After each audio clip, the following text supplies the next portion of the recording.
I suspected my husband for months before I finally set the trap.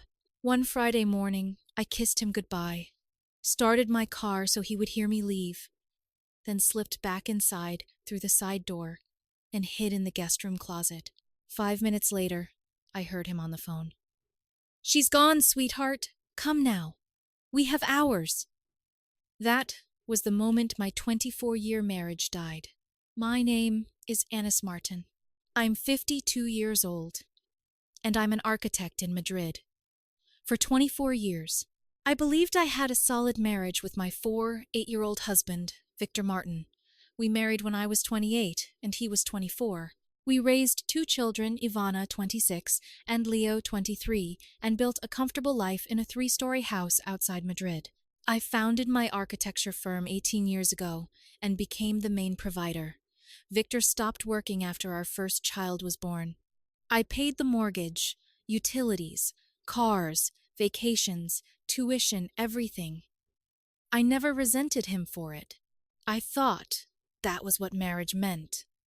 Then, in March 2024, Victor changed. He suddenly started going to the gym 3 times a week. Then came the new clothes, a new cologne, and his strange obsession with keeping his phone close. For years, he had left it anywhere. Now he carried it into the bathroom. When I asked who was messaging him, his answers became vague. Gym group. A friend.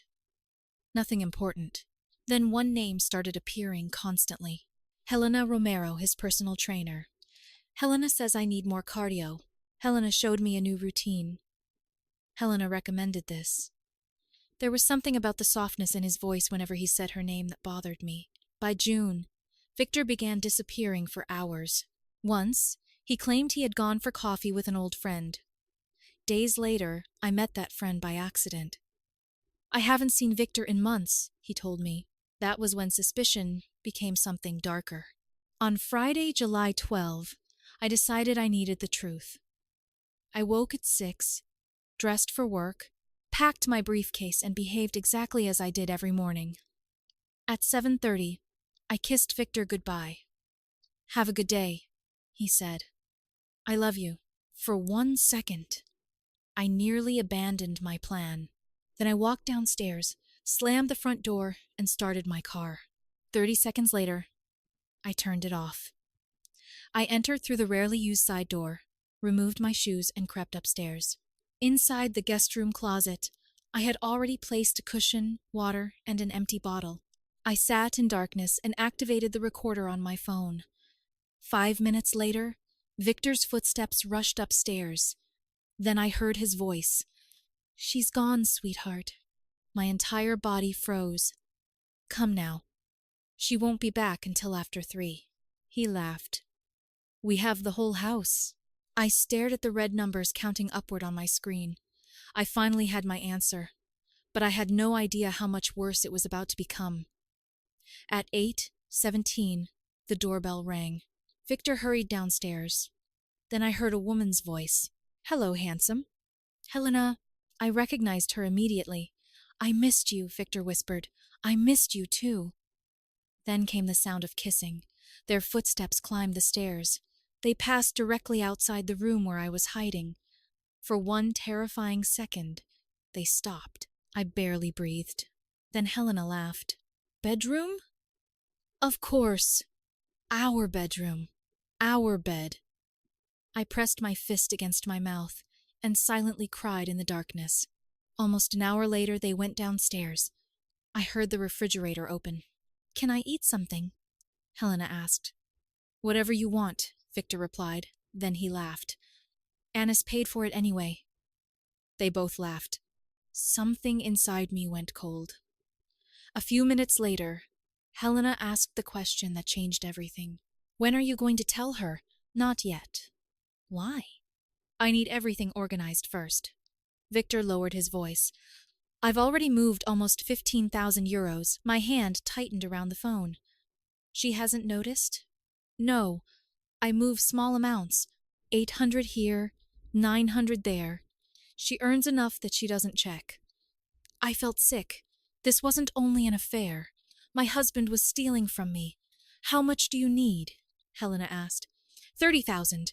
Enough for a lawyer, rent, and a few months until everything is settled. And after the divorce? Victor laughed softly. We never signed a separation of assets agreement. Annis owns properties, investments, and the architecture firm. After 24 years, I should get enough to start over comfortably. With me, Helena said. With you. That was the moment my heartbreak became clarity. I stopped thinking like a betrayed wife. I started thinking like an architect. When a structure is rotten, you don't attack the first crack you see. You inspect the foundation.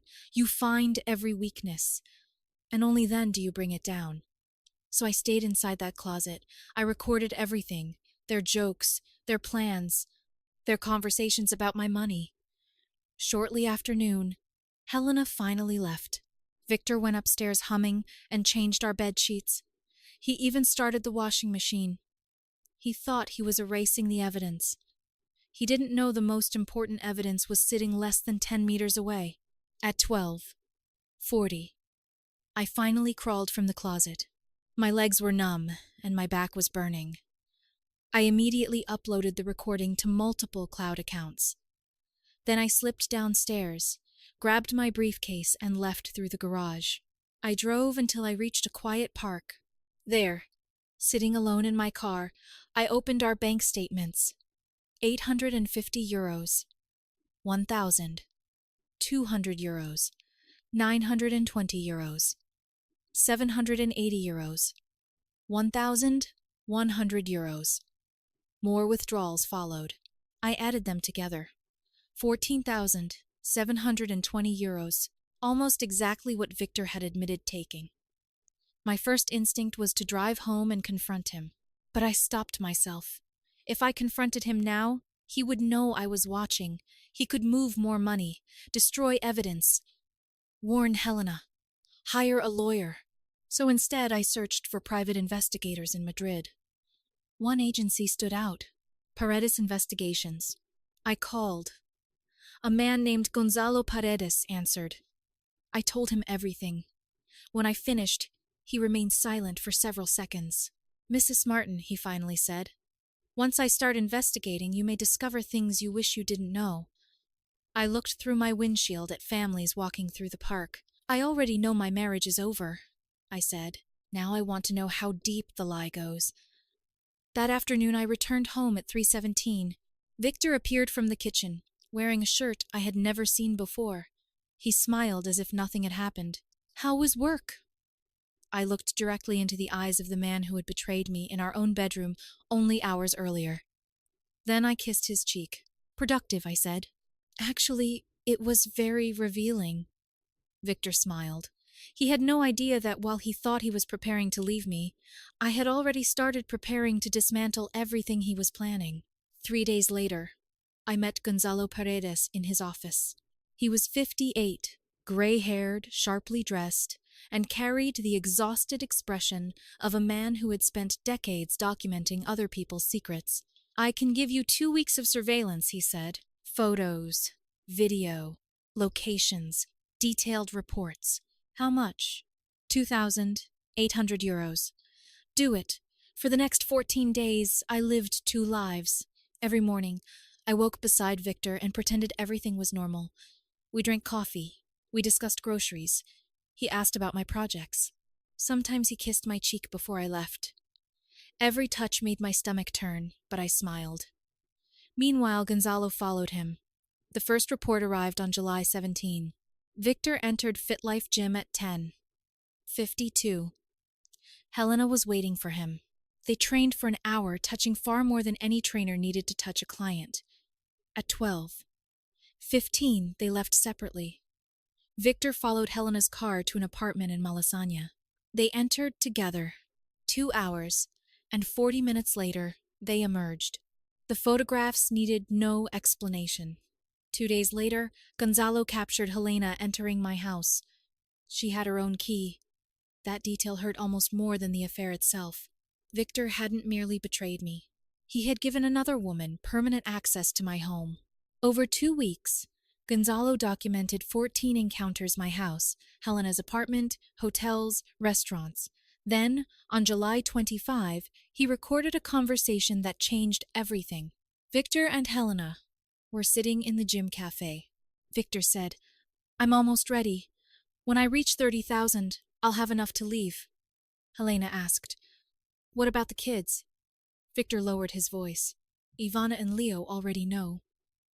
I stopped breathing. They know? For 2 months. Ivana understood. Leo was upset at first, but I explained that Anis has cared more about work than this marriage for years. I replayed that sentence 3 times. My children knew. For 2 months they had eaten dinner with me, hugged me, asked me for money, looked directly into my eyes, and said nothing. I needed to know whether Gonzalo's recording told the whole truth. So the next afternoon, I invited Ivana to lunch. She arrived smiling. "What's going on, Mom? You never invite me out during work." We talked casually until I asked, "How has your father seemed lately?" Her expression changed almost imperceptibly. "Fine." "Why?" "He seems happier." Ivana looked down. Maybe Dad's just trying to enjoy life more. There it was. Protection. "Is there something you need to tell me?" She held my gaze for several seconds. "No, Mom." She lied. That evening, I called Leo. "Has your father told you anything about his personal life?" Silence. Then Leo said quietly, "Mom, if Dad has something to tell you, he should tell you himself." That was enough. On Saturday, I invited both of them to dinner without Victor. They immediately looked uncomfortable when they arrived. "Where's Dad?" Leo asked. "He doesn't know we're here." I placed my tablet on the table. Then I opened the first photograph. Victor and Helena kissing outside her apartment. Leo went pale. Ivana's expression hardened. "You hired someone to follow Dad?" I almost laughed. That was her first concern. Not that her father was cheating, that I had discovered it. "How long have you known?" Neither answered. "Tell me." Finally, Ivana sighed. 2 months. I stared at my daughter. "And you said nothing?" "Dad told us he was going to handle it." Leo's eyes filled with tears. "Mom, he was lonely. You're always working. He said you two hadn't really been a couple for years." I felt something inside me shut down. "So because I worked, he deserved to bring Helena into my bed?" Neither spoke. "Did he also tell you he was stealing money?" Their faces changed. That part was apparently new. I showed them the bank transfers. Then I played part of the recording. Victor's voice filled the space between us. "She earns so much she doesn't check." Ivana looked away. I leaned back. "Do you know how much money I've given you both?" "Mom, don't—" "No, you're adults. Let's talk like adults." I looked at Ivana first. Monthly support after graduation. Her car, her phone, trips, emergencies. Then Leo. Tuition, rent assistance, monthly allowance. Together, I had spent close to 95,000 euros supporting them in recent years. "I never asked you to repay me," I said. "I asked for one thing without ever saying it aloud. Basic loyalty." Leo started crying. "We didn't want to hurt you." "You protected the person hurting me." Silence. I folded my hands. "Starting August 1st, the financial support ends." Ivana stared at me. "What?" "No more monthly transfers." I turned toward Leo. "No more tuition. No allowance." "Mom, I can't afford university." "Then you'll have to work, take loans, or ask your father." Ivana's voice rose. "You're punishing us because Dad cheated." "No." I remained calm. "I'm allowing adults to live with the decisions they made." Then I gave them the final consequence. "I've also changed my will." Both froze. "You chose where your loyalty belonged. I'm respecting that choice." I stood, paid for dinner, and walked away. Neither followed me. 4 days later, I met family lawyer, Ernesto Gil Navarro. I gave him everything. Recordings, photographs, bank statements, Gonzalo's report. For 90 minutes, Ernesto listened. Then he asked one question. Have you ever given Victor power of attorney? My stomach tightened. 8 years earlier, I had. I was traveling for an architecture conference and Victor needed authority to sign documents connected to a mortgage refinancing. Did you revoke it afterward? No. Ernesto's expression became serious. We need to investigate immediately. 4 days later, he called. Anis, come to my office. When I arrived, 3 official documents were waiting on his desk. Victor had used that old authorization months earlier. First, he had taken out a 28,000 euros loan in my name and transferred the money into an account I didn't know existed. The payments had been automatically leaving one of my accounts. Then he had used the same authorization to transfer ownership of my BMW into his name. Together with the 14,720 euros already diverted from our joint account, the financial betrayal was approaching 95,000 euros. I stared at the documents. He didn't just cheat on me. No, Ernesto said. He planned financially for a life after you using your own assets. What can we do? Contentious divorce, full restitution claim, and potentially a criminal complaint for fraudulent use of the authorization and misappropriation. Do both. Ernesto studied me. Anis, once we begin, this becomes very serious. So was stealing from me. A week later, Victor received a message asking him to attend Ernesto's office regarding urgent financial irregularities. He arrived wearing an elegant beige jacket. The moment he saw me sitting beside a lawyer, his smile disappeared. Anis, what's going on? Ernesto gestured toward the chair. Mr. Martin, please sit down. Victor slowly obeyed. A thick folder rested between us. I opened it. The first photograph showed him kissing Helena, his face drained of color. You followed me? I didn't need to at first. I placed my phone beside the photograph. July 12th, guest room closet. Victor stared at me. I heard everything. His lips parted. You were there? For almost 5 hours. I slid another document forward. 14,720 euros. Another. 28,000 euros loan. Another. My BMW. Victor's hands began trembling. Anis, I can explain. I've heard your explanations already. You gave them to Helena when you thought I wasn't listening. Then Ernesto spoke. We are filing for contentious divorce and pursuing restitution of the misappropriated funds. We are also preparing the corresponding criminal complaint. Victor finally broke. Criminal? His eyes filled with panic. Anis, please. We're family. I looked at the man I had slept beside for 24 years. We were family. He started crying. I'll leave Helena. I'll return everything. We can go to therapy. For a moment, I remembered the younger Victor, the man holding our newborn daughter, the man dancing with me in our unfinished first apartment. Then I remembered his laughter from downstairs. Anis paid for it anyway. I stood. You didn't make one mistake, Victor. I looked down at him. You made hundreds of decisions and simply never expected me to discover them.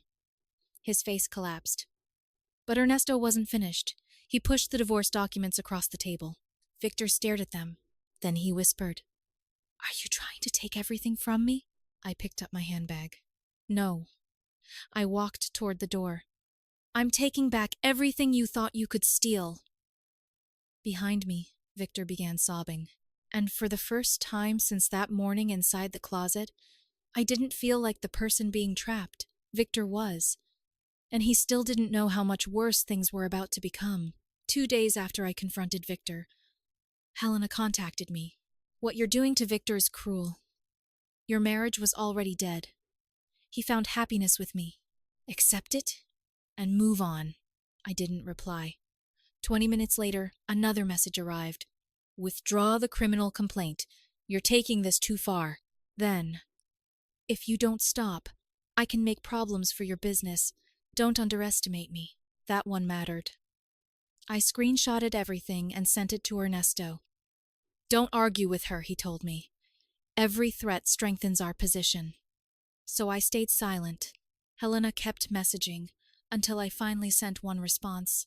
Everything you've sent has been preserved and forwarded to my lawyer. Do not contact me again. Then I blocked her. But Helena had made another mistake. Her relationship with Victor began while she was his personal trainer, violating FitLife's professional rules. I sent management several photographs and a transcript showing how they used paid training sessions as cover for their affair. 3 days later, Helena was suspended. By the end of the week, she was fired. Victor called me furious. Helena lost her job because of you. No. Helena lost her job because of Helena. You're destroying our lives. I documented what you did. That's all. Then I hung up. The first court hearing came in September. Ernesto presented the affair, the recordings, the 14,720 euros Victor had diverted, the fraudulent 28,000 euros loan, and the transfer of my BMW. The judge asked Victor directly, "Did Mrs. Martin authorize that loan?" Victor lowered his head. No, that single word destroyed most of his defense. The court froze our joint assets and ordered us to live separately. Victor had 30 days to leave the house. When he finally packed, he stopped at the front door. Annis, was none of it real? I stared at him. That's the question I've been asking myself since July. Then he left. My children were struggling too. Ivana could no longer afford her apartment and eventually moved in with Victor. Leo couldn't pay his tuition and began working long restaurant shifts. Both repeatedly asked me to reconsider. I didn't. They were adults who had made an adult decision to protect Victor's deception. Now they had to live with adult consequences. At the next major hearing, Victor's lawyer argued that adultery shouldn't determine the financial settlement. Ernesto agreed. This isn't about adultery. Then he played Victor's recording. His own voice filled the courtroom, explaining how he was secretly accumulating my money before leaving me. That was what mattered. Months later, the divorce became final. I retained the overwhelming majority of the disputed assets after restitution and financial adjustments. My BMW was returned. Victor was ordered to repay the misappropriated money, and the criminal proceeding ended with a suspended sentence tied to continued restitution. When Ernesto called with the result, he said, "It's over." I expected to feel victorious. Instead, I felt relieved. The house was sold. I couldn't remain somewhere every room reminded me of betrayal. I bought a modern 2-bedroom apartment in Chambéry, 6th floor, large balcony, clean walls, no history, no ghosts. Victor's fantasy with Helena didn't survive reality. After losing her job, Helena moved away. Without secrecy, expensive lunches, and the excitement of an affair, their relationship collapsed within months. Victor found work as a receptionist. Ivana took a customer service job. Leo continued working in restaurants after leaving university. For the first time, all three understood how expensive ordinary life actually was. They continued trying to contact me. I wasn't ready. Maybe someday. But forgiveness doesn't automatically mean giving someone access to your life again.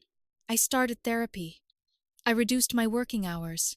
I visited museums, walked through Retiro Park, and learned how to sit alone without feeling lonely.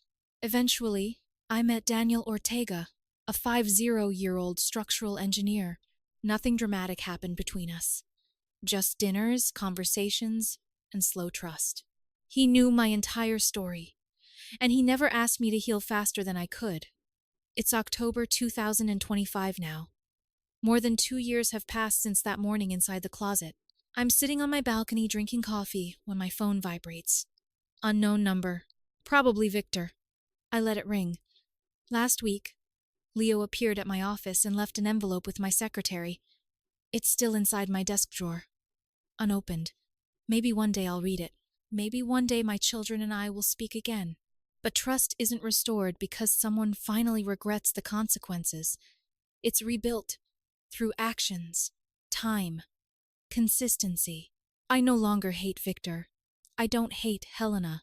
I'm simply finished allowing them space inside my life. My architecture firm is thriving.